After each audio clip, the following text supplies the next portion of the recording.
the world saw Judy Garland, they witnessed pure magic. But behind the Technicolor brilliance was a teenage girl being systematically destroyed by the very studio that made her famous. Born Frances Ethel Gumm in 1922, she began performing by age 2 with a voice that seemed otherworldly. When MGM signed her at 13, Louis B. Mayer saw a problem that needed fixing. He called her "my little hunchback."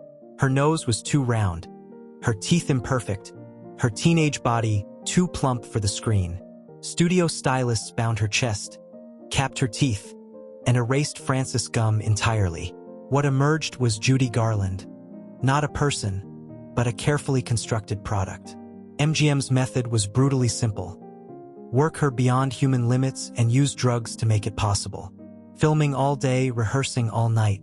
Meals were replaced with diet pills, caffeine, and chicken soup. She was 16 years old. Studio doctors prescribed amphetamines to keep her alert, barbiturates to bring her down. Mayer called it keeping her ready.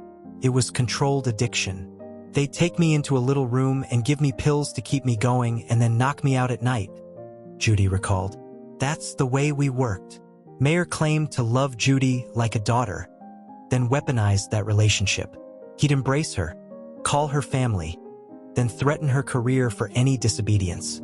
When exhaustion made her collapse, his team labeled her difficult. The psychological manipulation was constant. She owed him everything. Without him, she was nothing. He'd put his hand on my chest and say it was from fatherly affection, she later revealed. I didn't know what to think, but I didn't feel safe. The Wizard of Oz should have been a triumph. Instead, it was another chapter in her destruction. Mayer forced her into a crushing corset to flatten her curves. Food was banned from set. Crew members were told to keep meals away from her. The threat was constant. Gain weight, get replaced.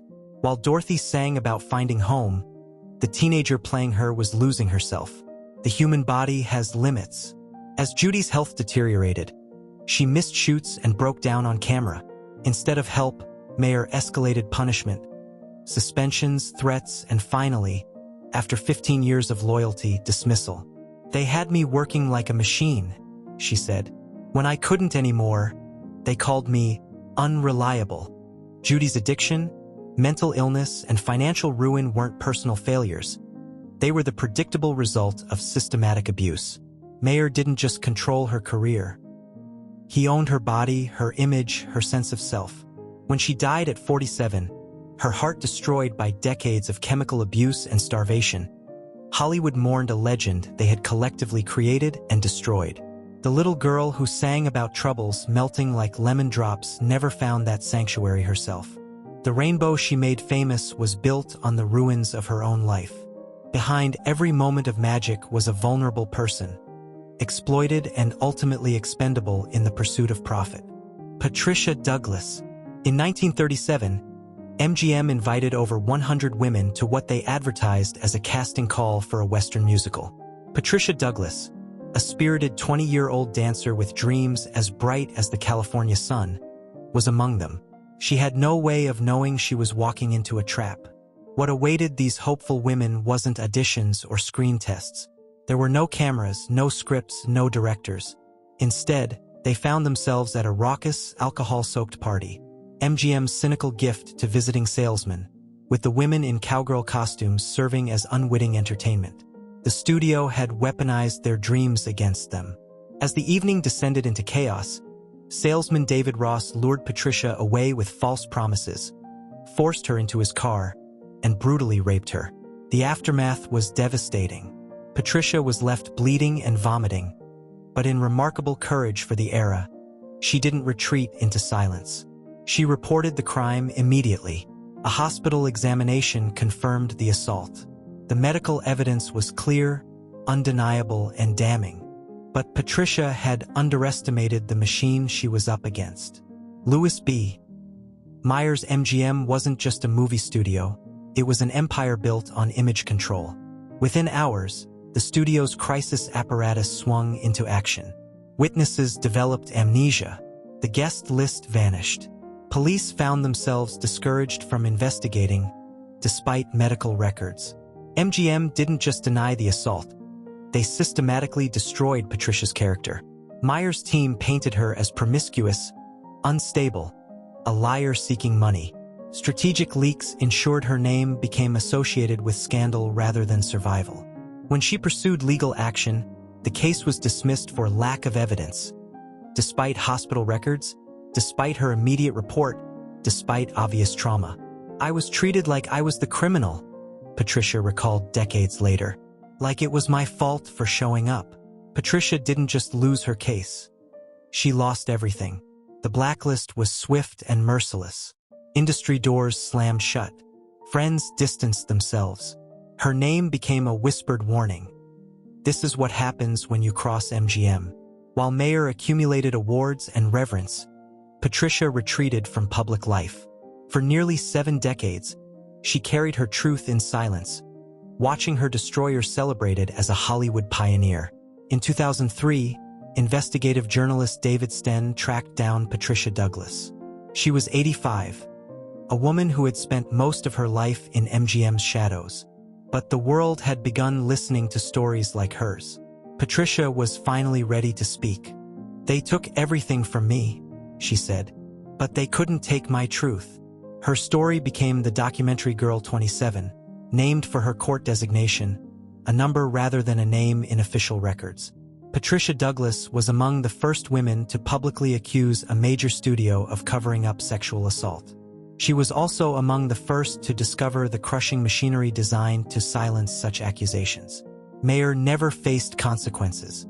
He died celebrated, wealthy, and powerful. But Patricia's courage created ripples that became waves. Her story proves that even the most carefully constructed silence can eventually be broken. The woman Hollywood tried to erase had found her way back into the light. Her truth, delayed but not denied, endures. Van Johnson. Van Johnson was a man who epitomized the golden boy archetype yet found himself ensnared in a web of deception, forced to obscure his true self just to survive in the ruthless world of Louis B. Mayer's MGM. Van Johnson was the quintessential boy next door, clean-cut, charming, and effortlessly likable. He was the kind of man that mothers adored and young girls dreamt of marrying. With his striking blonde hair and piercing blue eyes, he embodied the role of America's sweetheart, especially during the tumultuous years of World War II when he was often cast in uniformed roles that stirred national pride. Yet, beneath the warm glow of MGM's camera lights, a darker reality lurked. Johnson's true identity remained hidden from the public and the press. Van Johnson was gay. In the unforgiving atmosphere of Meyer's Hollywood, that reality was not only unacceptable but perilous. By the early 1940s, Louis B. Mayer had transformed MGM into an artistic powerhouse, churning out stars like they were products on an assembly line. Johnson fit the mold perfectly, but the studio harbored secrets it needed to protect. Van's sexuality was an open secret among industry insiders, yet it posed a significant threat to his star status. Meyer's empire thrived on illusion. Stars had to be marketable, and authenticity was a liability. To safeguard its investment, MGM took extreme measures. Van was assigned beard dates with glamorous actresses, his social life was carefully monitored, and press interviews were heavily controlled. Rumors swirled, but the studio worked tirelessly to suppress them, constructing a facade that would keep their golden boy in the limelight. In 1947, in a dramatic twist emblematic of Meyer's controlling nature, the studio orchestrated a sham marriage between Van Johnson and Evie Wynn, the ex-wife of his close friend and fellow actor, Keenan Wynn. It was a move that would send ripples through Hollywood's gossip column. Keenan was compelled to divorce Evie just hours before the wedding, with Mayer declaring, "You'll still be friends. It's what Van needs." Thus, the marriage was framed as a romantic union, but behind the curtain, it was a calculated strategy for survival. For more than a decade, Johnson maintained the charade, basking in the glow of box office success but suffocating under the pressure of an enforced identity. The strain of the facade began to take its toll.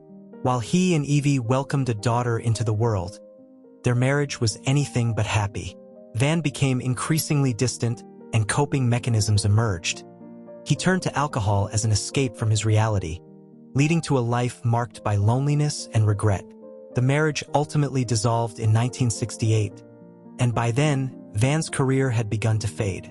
The changing times, coupled with his aging persona, meant he was no longer the studio's golden boy. He never publicly came out nor addressed the whispers surrounding his life, not from shame, but because Mayer had ingrained in him a conviction that he had no choice. In his final years, Van Johnson lived a quiet life in New York City, largely forgotten and rarely celebrated. The world had moved on, leaving behind a legacy of a man who once shone brightly in the Hollywood firmament but was ultimately overshadowed by the very system that had elevated him. The tales of Van Johnson are but a fragment of the larger, darker narrative of Hollywood's golden age. From Judy Garland's struggles with addiction to the silencing of Patricia Douglas and Van's fabricated marriage, Louis B. Mayer wielded immense power, shaping not just the industry but the very lives of those who inhabited it. He controlled the narratives and decided what the audiences were allowed to believe, silencing anyone who dared to challenge the image he crafted. Behind the glamour of the red carpets and the dazzling lights, the harsh truth was that careers, lives, and voices were shattered in the name of one man's obsession with control. If these stories resonate with you, if they leave you curious and yearning for more, there are countless Hollywood secrets still waiting to be unearthed. At Hollywood Unforgotten, we shed light on the legacies that have been buried beneath the surface. Follow us, because every legend casts a shadow, and together, we will explore the stories that demand to be told.